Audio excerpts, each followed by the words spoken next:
Migori beda chiel beda no wacho wach jaod bura machoni county ma Migori Dr. Pamela. Koko mano benda winje kata na chenro mintiere godo gi wuoche ma lothni ni bende nyalo mana duoko. Mokwongo adwa koni wuoche oroma kendo onge kata space ma yamo donjogo. Ogich bada be nitie makamo gich bada be bede ma repre ponge. Koro ko gich bada mosetelo to wuoche ni to lothni nango. Number 2, adwa wacho ni I don't compare leaders. Ngato ka ngato nigi strategy mare mar implementation.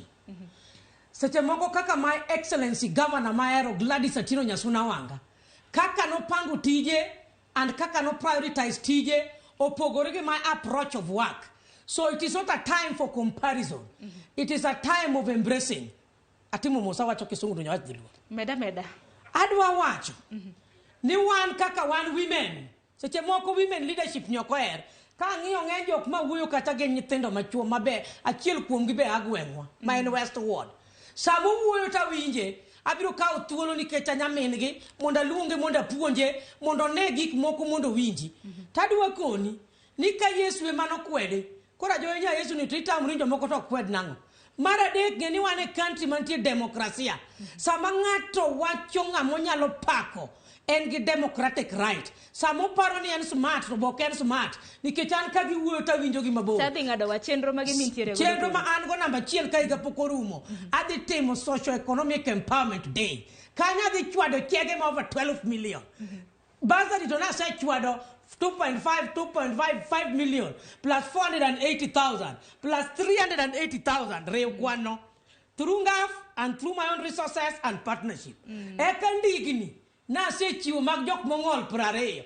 Chenro mano en PWDs awuothogo kendo kadhi Suba South January. Mana dwani jawuoyi kokete der. Nikech akadwani gi kick na Joma Bay Town constituency. Adwani Joma Bay County obed gi gine maber. Suba South jo Suba abiro gi basari January ka form 1 to nje school ni pap ta joinya Yesu molo kanyo gi weche mamoko. Adwa chako wacho ni antiere gi culture of book reading. Nikech nyithindo tinde tuge sime mang'eny. Until we have lost the culture of reading, I'm organizing dairy mara. Achopo gi the culture of book reading launch Rangwe constituency. Awacho ni chege mag women socio-economic empowerment. Achopo go Kasipul constituency. Eka digi jua kali artisan day. Kabondo Kasipul. Waksa pango maringo mteremuko kama. Kichung maracho breko chwadi yoko. Omiyo gik manyang'wen wacho ka. Angini chenro nyalo bedo mang'eny. Ten mana nitie picha moro ka. Mada ni nyiso ne nango mana timore picha ni. Wacho rapur. Pero kamano rapur ni paro na. Ang'iyo pichi ni te. Okaneno kokungo ketna ne kapok na mako rapur. Na kunga dhe Suba no.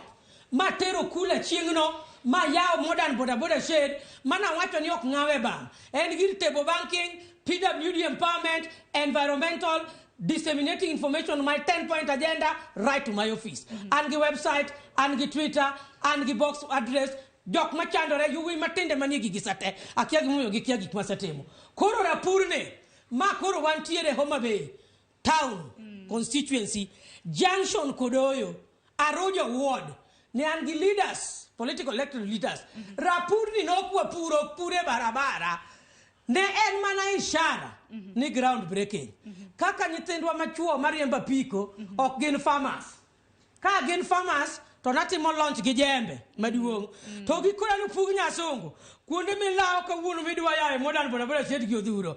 Kaka rapuri monde gona ni tap to shedo chak ge. Ero kama na inya geno mara nya korom ge jwanga hinya jogo eko mabene na penjo wach rapur. Iwinjo kanyo Dr. Joyce Osogo wacho ni nen mana ranyisi mano mar ground breaking.